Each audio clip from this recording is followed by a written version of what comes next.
नमस्कार मंडळी, मी संध्या सप्रे. कसे आहात तुम्ही? यूट्यूबवरील अमृताचे डोही या माझ्या आध्यात्मिक चॅनलमध्ये मी तुम्हा सगळ्यांचं मनापासून स्वागत करते.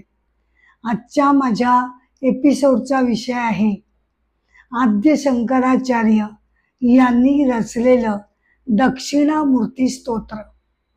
दक्षिणामूर्ती स्तोत्र हे त्यांचं अतिशय गाजलेलं असं स्तोत्र आहे. त्याचा अर्थ आपण इथे बघणार आहोत. दक्षिणामूर्ती स्तोत्र आदि शंकराचार्यांनी निर्मिलेलं हे जे स्तोत्र आहे ते उत्कृष्ट काव्य प्रतिभेचा आविष्कार मानला जातो. यामध्ये अद्वैत वेदांत सिद्धांताचं यामध्ये प्रतिपादन केलेलं आहे. वेदांताने अद्वैत वेदांत जो सिद्धांत सांगितलाय त्याचं सार किंवा त्याचं तत्व या स्तोत्रामध्ये अतिशय सुंदर प्रकारे आद्य शंकराचार्यांनी स्तोत्रातून रचलेला आहे. वेदांताचा या सिद्धांताचा गहन अर्थ इतक्या सुंदर पद्धतीनं आचार्यांनी या काव्यामध्ये निर्माण केलाय की त्याला काही तोड नाही. आपण या स्तोत्रामधील मुख्य संकल्पना आधी समजावून घेऊया. दक्षिणामूर्ती स्तोत्र यामध्ये दक्षिणामूर्ती म्हणजे कोण? तर दक्षिणामूर्ती हे साक्षात भगवान शिवशंकर आहेत, ज्यांनी मनुष्यरूपी अवतार घेतलेला असून ते सगळ्या जगताचे साक्षात सद्गुरू आहेत. भगवान शिवशंकर दक्षिणेच्या दिशेला तोंड करून वटवृक्षाच्या खाली ते बसलेले आहेत आणि त्यांचे जे शिष्यगण आहेत, ऋषी वगैरे, त्या सगळ्यांना ते वेदांत सिद्धांत समजावून सांगत आहेत. आता भगवान शंकर हे दक्षिणेला तोंड करून बसलेले असल्यामुळे त्यांना दक्षिणामूर्ती असं म्हटलं जातं.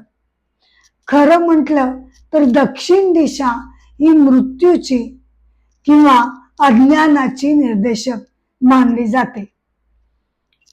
परंतु भगवान शिवशंकर हे साक्षात मृत्यूच्या अतीत आहेत, नाही का? आणि ते ज्ञानगुरु आहेत. त्यामुळे दक्षिणेला तोंड करून त्यांनी बसावं यामध्ये काही आश्चर्य वाटण्यासारखं नाही. याच्या उलट त्यांचे शिष्य ऋषी हे सगळे त्यांच्याकडे तोंड करून म्हणजेच उत्तर दिशेला तोंड करून ते सगळे बसलेले आहेत. उत्तर दिशा ही मोक्षाची किंवा ज्ञानाची निर्देशक समजली जाते. अर्थातच सगळा शिष्यगण जो जमलाय तो आत्मज्ञान प्राप्त करून घेण्यासाठी त्यांच्याकडे आलेला आहे. दक्षिणमूर्ती हे साक्षात सद्गुरूंचं प्रतीक असं मानलं जातं. या स्तोत्रामध्ये पहिले काही जे श्लोक आहेत बर का, पहिले काही जे श्लोक आहेत त्यांना ध्यान श्लोक किंवा पूर्व तयारीचे श्लोक असं म्हटलं जातं. परंतु स्तोत्राकडे प्रत्यक्ष वळण्यापूर्वी अद्वैत वेदांत सिद्धांत ज्याचं निरूपण या स्तोत्राद्वारे आदि शंकराचार्यांनी केलंय ते अद्वैत सिद्धांत म्हणजे नेमकं काय ते आपण जरा समजावून घेऊ. अद्वैत सिद्धांत म्हणजे या जगतामध्ये बर का, हा सिद्धांत आपल्याला असं सांगतो की या जगतामध्ये केवळ आणि केवळ परब्रह्म तत्व किंवा ऊर्जा तत्व किंवा चैतन्य तत्व जे अख्ख्या जगताला मुळाशी धरून ठेवलेलं असतं, जे ऊर्जा तत्व साऱ्या ब्रह्मांडाच्या मुळाशी आहे, जगताचं जे अधिष्ठान चैतन्य तत्व आहे ते एकमेव सत्य असून जे ब्रह्मांड आपल्याला दिसतंय ते परमसत्य होऊ शकत नाही. परमसत्य सर्वोच्च श्रेष्ठ सत्यतेच्या पायरीवर केवळ आणि केवळ हे निर्गुण परमतत्व आहे. ऊर्जा तत्व हे केवळ त्या परमश्रेष्ठ सत्यतेच्या पायरीवर उभा आहे. आणि मग त्याच्या खालोखाल दुसऱ्या पायरीवर, कनिष्ठ पायरीवर सगळं जगत, आपण आणि ईश्वर हे तिघ जण त्याच्या खालच्या श्रेष्ठतेच्या सत्यतेच्या पायरीवर आपण हे सगळे जण येतो. या अर्थानं केवळ परमतत्व हे एकमेव सत्य आहे आणि जगत हे मिथ्या आहे असं म्हटलं जातं. मिथ्या आहे म्हणजे ते खोटं नाही, ते व्यावहारिक दृष्टीनं हे सत्य आहेच, ते कोणीही नाकारत नाही. पण जगताची सत्यता ही परमतत्वाच्या श्रेष्ठतेच्या तुलनेपुढे ती कमी दर्जाची ठरते. का?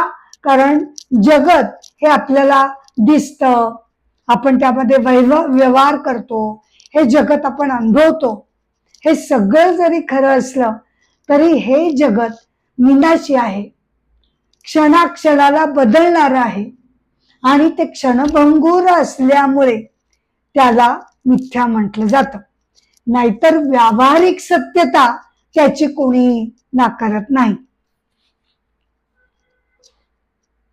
आणि हे जे परम ऊर्जा तत्व ब्रह्मांडाच्या मुळाशी आहे, तसंच ते प्रत्येक आणि प्रत्येक व्यक्तीच्या शरीरामध्ये ते चैतन्य तत्व किंवा आत्मतत्व म्हणून वसलेलं आहे.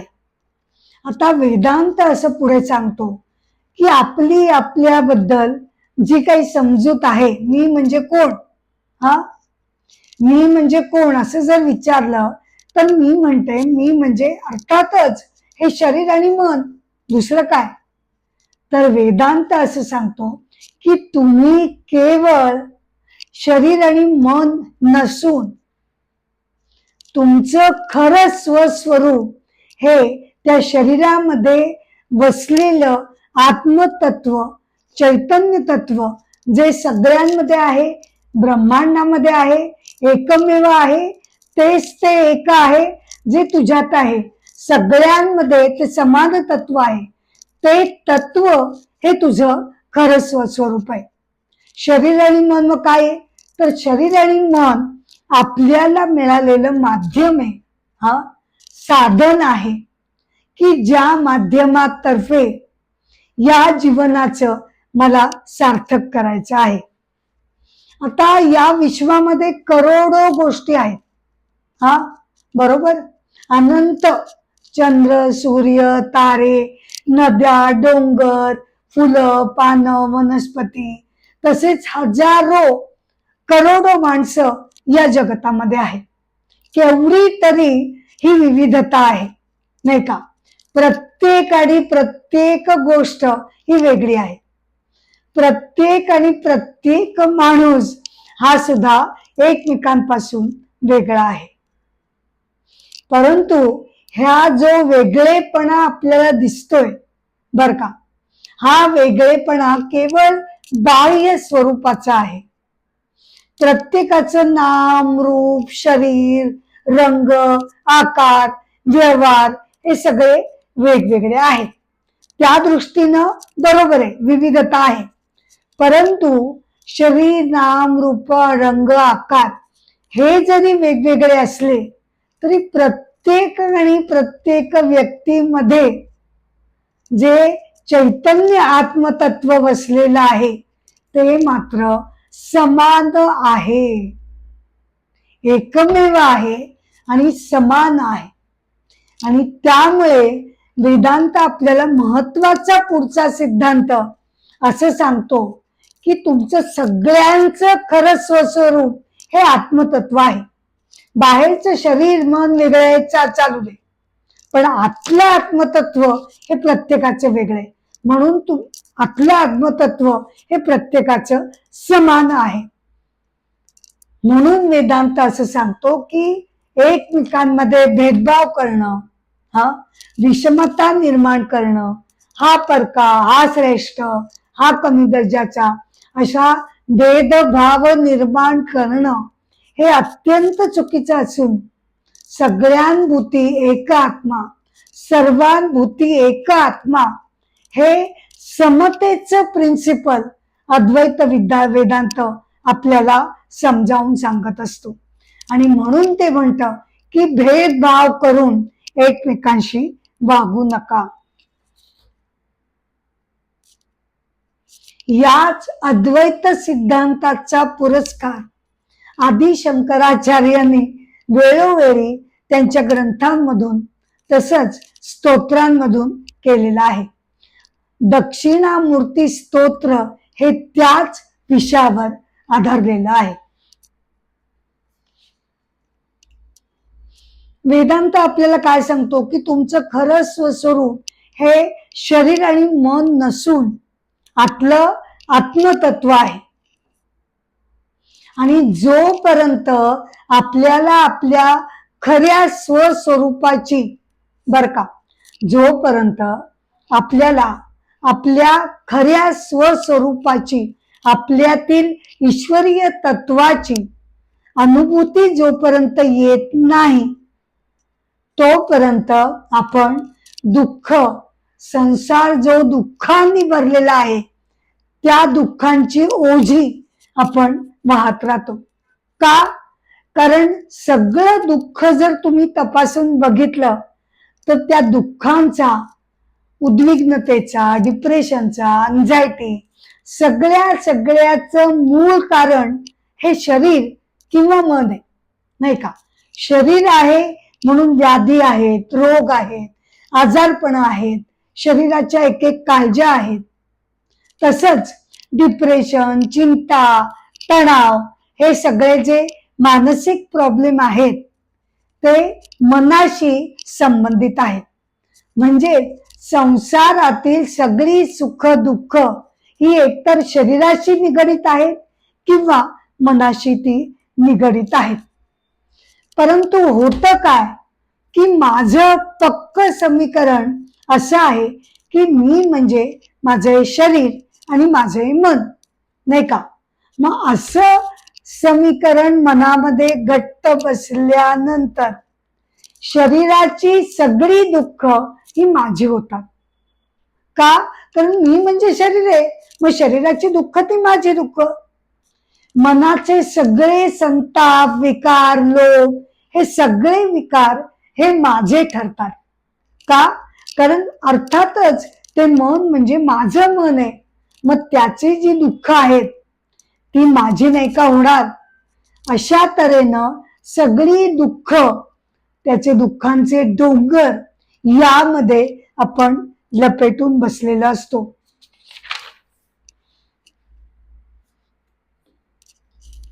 ठीक आहे, वेदांत उपनिषद सगळेजण सांगतात की तुमचं खरं स्वस्वरूप हे आत्मस्वरूप आहे. ठीक आहे, पण म्हणजे काय? या शरीर मनाला आम्ही काय नष्ट करून टाकायचं का? शरीराकडे, मनाकडे दुर्लक्ष करायचं? तर अजिबात तसा अर्थ नाही. कसं आहे ना की शरीर आणि मन तरी आपल्याला कुठून मिळालंय? शरीर आणि मन आपल्याला माया किंवा परमेश्वराच्या माया शक्तीकडून, प्रकृतीकडून हे शरीर आपल्याला मिळालेलं आहे, बरोबर? मग हे शरीर आणि मन जे माया शक्तीनं मला दिलेलं आहे, ती माया शक्ती तरी कोण आहे? ती परमेश्वराचीच आत्मशक्ती आहे, अंतरशक्ती आहे. म्हणजेच थोडक्यात परमेश्वराकडूनच मला शरीर आणि मनाची आणि या आयुष्याची एक अत्यंत सुंदर अशी भेट मला मिळालेली आहे. त्यामुळे परमेश्वरानं दिलेलं हे जे आयुष्य आहे, हे जे शरीर आणि मन आहे, ते जरी माझं खरं स्वस्वरूप नसलं तरी ते माझं माध्यम आहे. त्या माध्यमाच्या बळावर मी आत्मज्ञान प्राप्त करू शकते. ती जी अमूल्य अशी आयुष्याची भेट मला देवानं दिली, त्याचं मला सार्थकी लावणं हे माझं कर्तव्य ठरतं. नीट व्यवस्थित सात्विक वृत्तीनं, प्रेमानं, नीती मूल्यता जपून सांभाळून व्यवस्थितपणे वागून मला हे आयुष्य अर्थपूर्ण करण्याची जबाबदारी परमेश्वरानं माझ्यावर दिलेली आहे. त्यामुळे अर्थातच शरीर आणि मनाला निग्लेक्ट करून चालणार नाही. त्याच्या जर काही व्याधी असतील, दुखणी असतील शरीर मनाची, तर वेळच्या वेळी त्याच्यावर उपचार करणं गरजेचं आहे. त्यामुळे शरीर आणि मनाकडे तुम्ही दुर्लक्ष करा का, कारण ते तुमचं खरं स्वरूप नाही असं वेदांत कधीही सांगत नाही. उलट या माध्यमाची भेट आपल्याला मिळाली ना, मग त्याचा नीट व्यवस्थितपणे उपयोग करा असं वेदांत आपल्याला सांगत असतो.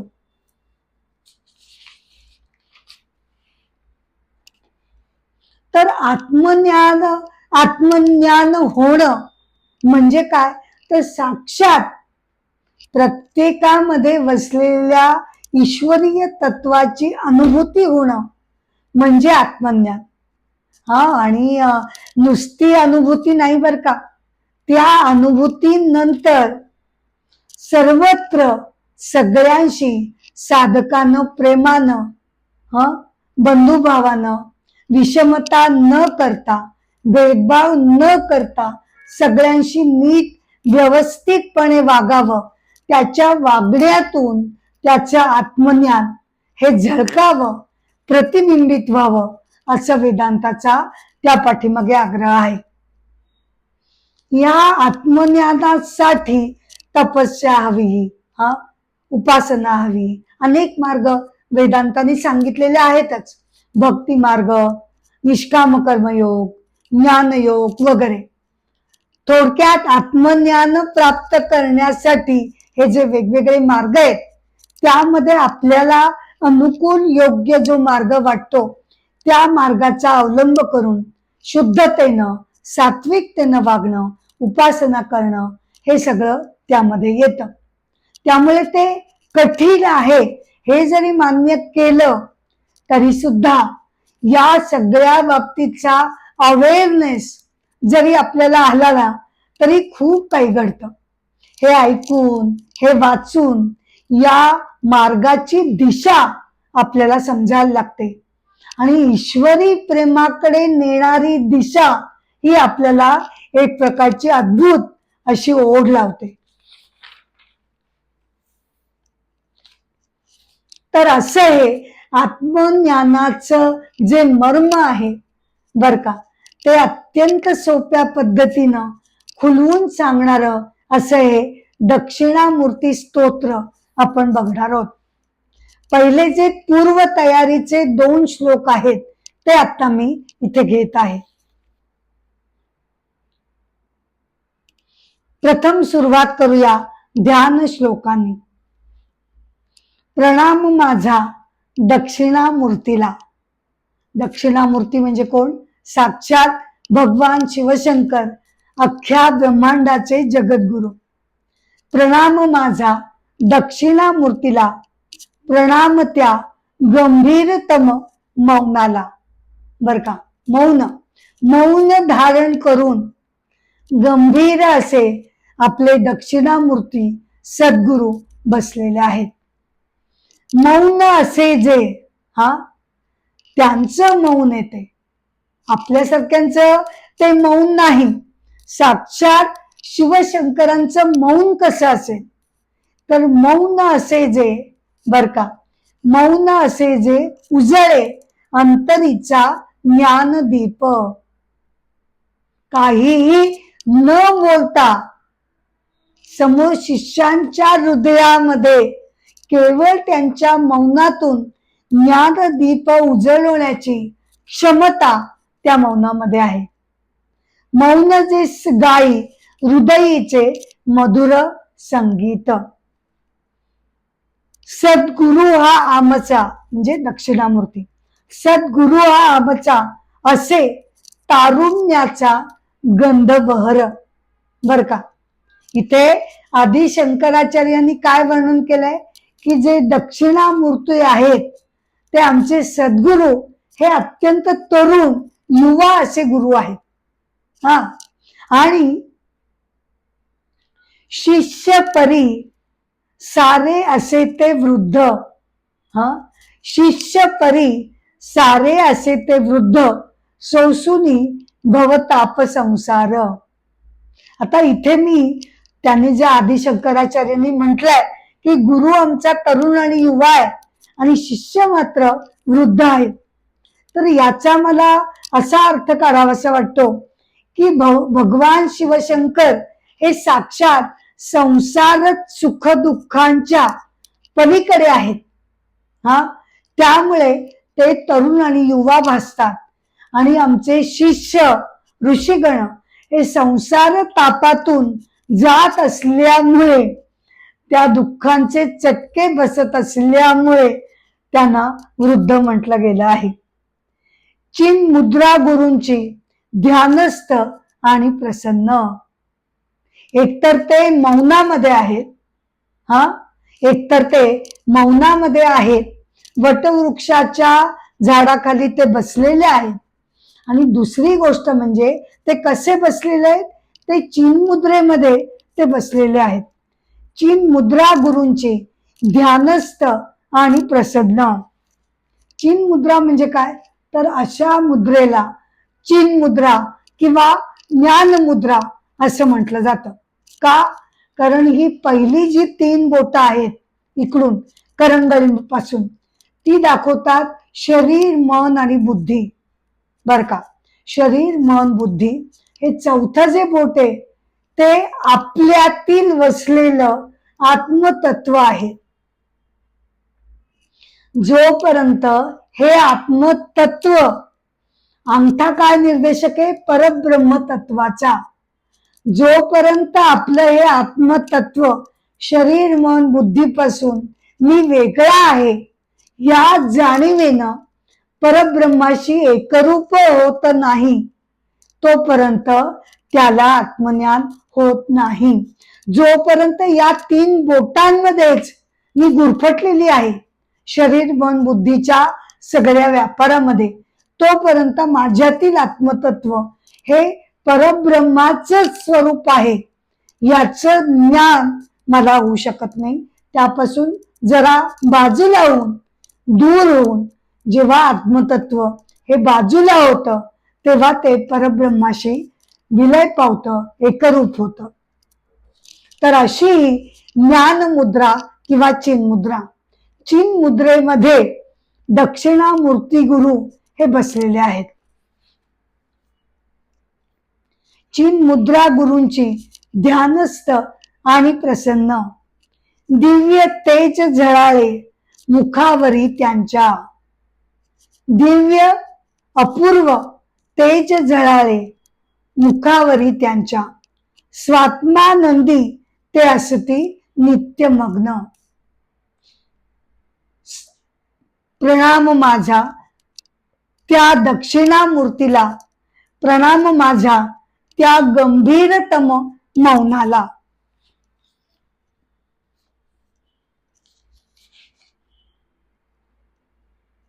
या श्लोकातील दुसरं कडवं.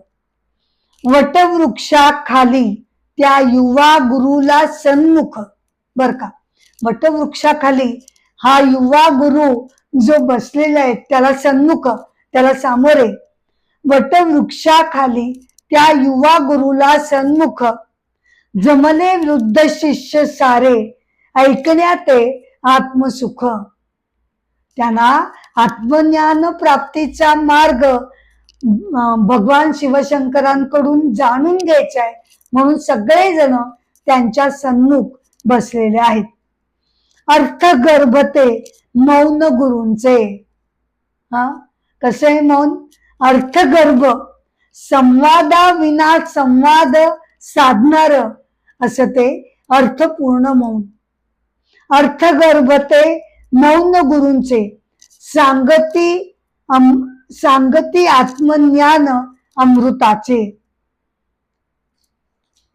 मौनामधूनच दक्षिणामूर्तींच्या केवळ मौनामधूनच दक्षिणामूर्तींच्या संशय फिटे सर्व शिष्यांचा. सगळे मनातले जे प्रश्न आहेत, शंका आहेत, ते साक्षात दक्षिणामूर्ती म्हणजे शिवशंकरांच्या अत्यंत गंभीर आणि त्याच वेळेला प्रसन्न अशा त्यांच्या रूपाकडे बघून, त्यांच्या त्या अर्थपूर्ण मौनाकडे बघून मनातले सगळे संशय शिष्यांचे हळूहळू दूर व्हायला लागतात. प्रणाम माझा त्या दक्षिणामूर्तीला, प्रणाम माझा त्या गंभीरतम मौनाला. इथे आपण दक्षिणामूर्ती या स्तोत्राचे 2 जे श्लोक कडवी आहेत ती आपण इथे बघून पूर्ण केलेली आहे. तर असं आहे दक्षिणामूर्ती स्तोत्र. दक्षिणामूर्ती म्हणजे साक्षात आत्मज्ञानाचं अमृत. दक्षिणामूर्ती म्हणजे ज्ञानगुरु, सद्गुरु. दक्षिणामूर्ती म्हणजेच भगवान शिवशंकर. त्यांना दक्षिणामूर्ती असं म्हटलेलं आहे कारण ते दक्षिणेकडे तोंड करून बसलेले आहे. त्यांनी मृत्यूला जिंकलेलं आहे.